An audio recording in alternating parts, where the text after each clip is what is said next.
Victoria Beckham, the former Spice Girl turned global fashion icon, has long been synonymous with unyielding elegance and entrepreneurial grit, but her journey into the cutthroat world of high-end apparel was far from a seamless catwalk strut.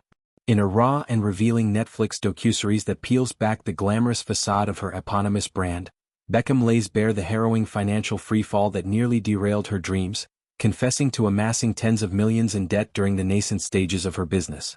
This wasn't the calculated risk of a seasoned mogul but a baptism by fire for a woman whose pop stardom had equipped her with charisma and creativity, yet left her woefully unprepared for the brutal arithmetic of running a luxury label.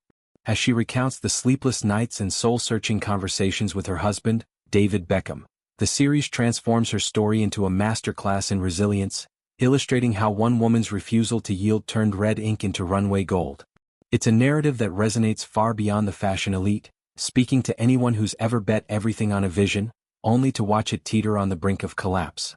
The docuseries opens a window into the chaotic dawn of Victoria Beckham Limited, launched in 2008 amid the economic tremors of a post-recession world, where optimism clashed with operational realities. Beckham, then 34 and fresh from the posh Spice persona that had captivated millions, envisioned a line that embodied her minimalist chic, tailored dresses, sharp silhouettes, and a quiet luxury that whispered rather than shouted. But the leap from performing arenas to boardrooms was vertiginous. "We were tens of millions in the red," she admits in the series, her voice steady but laced with the echo of past panic. This wasn't hyperbole. The fledgling brand hemorrhaged cash on everything from bespoke fabric sourced from Italian mills to elaborate photo shoots in exotic locales, each expenditure a testament to her artistic ambition unchecked by fiscal restraint. Returning home each evening wasn't just to her role as wife and mother of four, Brooklyn, Romeo, Cruz and Harper, but to her co-conspirator in this high-stakes venture. David, the soccer legend whose own brand endorsements padded their personal coffers, became her sounding board, their dinner table debates a blend of marital intimacy and corporate strategy. These discussions, Beckham reveals, were laced with vulnerability, a far cry from the polished power couple image that dominates headlines. "Yes, I'm going home to my husband, but I'm going home to my business partner as well. So I would talk to him about it, I had to. He was invested. And I hated it. I absolutely hated it," she shares, capturing the dual-edged sword of partnership. For David, the heartbreak was twofold. Witnessing his wife's pride, forged in an era when she out-earned him as a pop sensation, bend under necessity and grappling with his own limitations. He recalls a pivotal moment when they pored over ledgers, the weight of her investments staring back like a judgment. "I think part of that conversation broke my heart because Victoria is a proud woman. When we met, she was a lot richer than me. She actually bought our first house in Hertfordshire, known as Beckingham Palace. That sprawling estate, a symbol of her early independence, now loomed as a reminder of reversed fortunes." David's admission cuts deep. For her to have to come to me and say, "We need some more money, the business needs more money," that was hard for both of us. Because I didn't have the money to keep doing this. And eventually I was like, this cannot continue. The crisis peaked in a moment of existential dread for Beckham, where the dream of creative control clashed with the specter of dissolution. "It felt like the entire house was crashing down," she describes, evoking images of a domino effect threatening not just her label but the family's stability. With banks wary and investors scarce, she scrambled for external funding, a humbling pivot from self-reliance. The docuseries intercuts archival footage of glamorous launches with these confessions, juxtaposing the sparkle of silk gowns against the stark spreadsheets, to underscore the disconnect between public perception and private peril. Overspending emerged as the villain, bizarre things like flying chairs from one side of the world to another. These anecdotes, logistics gone awry, sample shipments rerouted at exorbitant cost, paint a picture of inexperience amplified by deference. "I hear it now and I'm horrified, but I allowed that to happen," Beckham reflects. "And I think part of the problem was, people were really afraid to tell me no." As a celebrity founder, her word was gospel, stifling the candid counsel that might have curbed the chaos.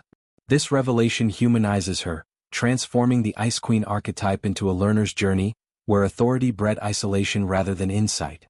David's role as steadfast ally threads through the narrative, his belief a lifeline when skepticism swirled. "He believed in me when a lot of people didn't," Beckham told a glossy magazine in a parallel interview, her words echoing the series' themes. "He invested in me. At times I've been a laughingstock, people not taking my business seriously, but he always believed in me." This endorsement wasn't passive. It was active investment, both emotional and financial, culminating in infusions that bridged the gap until profitability dawned. Their partnership, now over 25 years strong, exemplifies the alchemy of marriage in the entrepreneurial arena, where shared stakes forge unbreakable bonds. The series delves into their dynamic with tenderness, showing how David's transition from pitch-to-pitch meetings mirrored her evolution from stage to studio, each bolstering the other's bold strokes. Recovery wasn't linear but laborious, marked by ruthless reinvention. Beckham slashed extravagances, streamlining supply chains and embracing digital sales before they were de rigueur. The mind-blowing waste of yore became a cautionary relic, fueling efficiencies that propelled the brand to black ink by 2018. Today, Victoria Beckham Beauty and Eyewear Extensions boast seven-figure revenues, her ready-to-wear coveted by A-listers from Meghan Markle to Zendaya. The docuseries chronicles this arc with unflinching honesty, interspersing boardroom battles with family vignettes, Harper sketching dresses, the boys modeling tees, to illustrate how personal stakes amplified professional drive.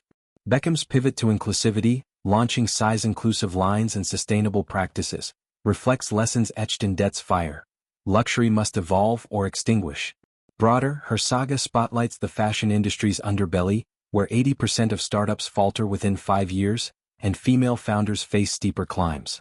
Beckham's candor challenges the myth of overnight success, her Spice Girls windfall a springboard, not savior.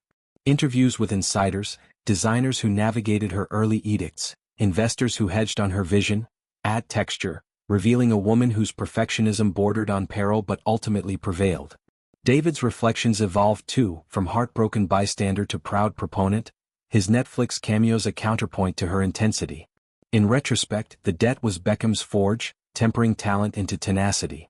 "I hated it," she reiterates, but that aversion birthed acumen. The series ends on triumph. Sold-out shows, global stores, a legacy that outshines sequins.